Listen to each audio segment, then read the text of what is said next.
Colorado State University just releasing their final update to the Atlantic hurricane season outlook. What started back in April with 13 named storms is now down to 9. Now, that revision down, it was made last month with this growing signal that we could have a moderate to strong El Niño developing during the peak of Atlantic hurricane season. And what that means in the Atlantic basin, when there is an El Niño present, it's tougher for tropical cyclones to form. The numbers, though, when you look at what happened in July, they have not changed. They have not changed. And as Bryan reminded us, we've already had 2 named storms this season. Yep. So speaking of, we do have Fox Weather hurricane specialist Bryan Norcross joining us in Studio W this morning. So Bryan, welcoming you in. The update from Colorado State University, unchanged. Not a surprise. Yeah, no, really not a surprise. And actually, going all the way back to April, the forecast implied that there was going to be an El Nino.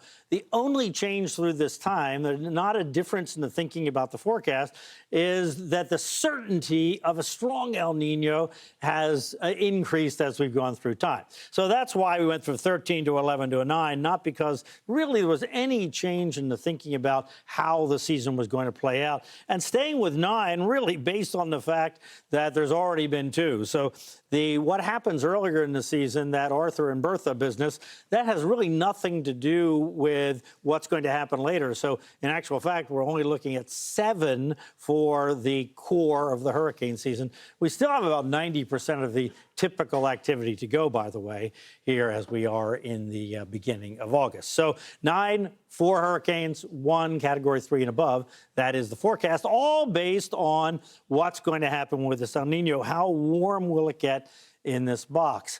And remember, an El Nino is a weather pattern that is all over the world. It affects drought in some places, excess rain in other places, and it affects the hurricane season. So just turns out that in this box here is a convenient part of the whole ocean atmosphere system that's fairly easy to measure, and that's why we focus on that. Well, it's warming, and it's warming pretty quickly, and the forecasts all indicate it's going to get very warm there. When we look at the computer forecast, it's way up here above 2, which is what we colloquially are calling a super El Nino. The government actually calls it a very strong El Nino. But look at the average of all these possible forecasts is up near 3. So this is a very, very strong El Nino, which when the El Nino gets stronger, the effects in the Atlantic are that much more, the effect being to quash activity in the deep tropics.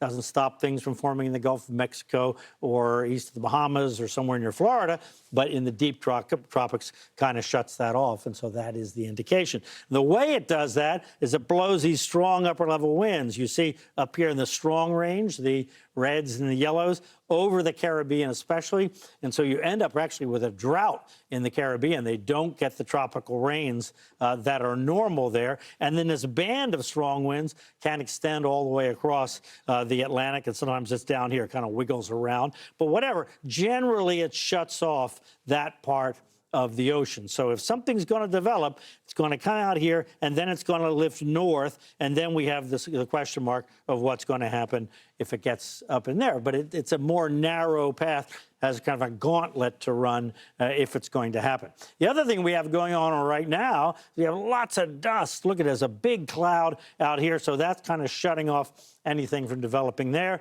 Over the next several days, it's just going to spread on across to the Caribbean, and this is typical for early in August, but by later in August, that tends to shut down. And then we have the water temperatures out there. They're warming, but they're only warming to slightly warmer than average. So in 2023, we had a pretty strong El Nino, not this strong, but pretty strong.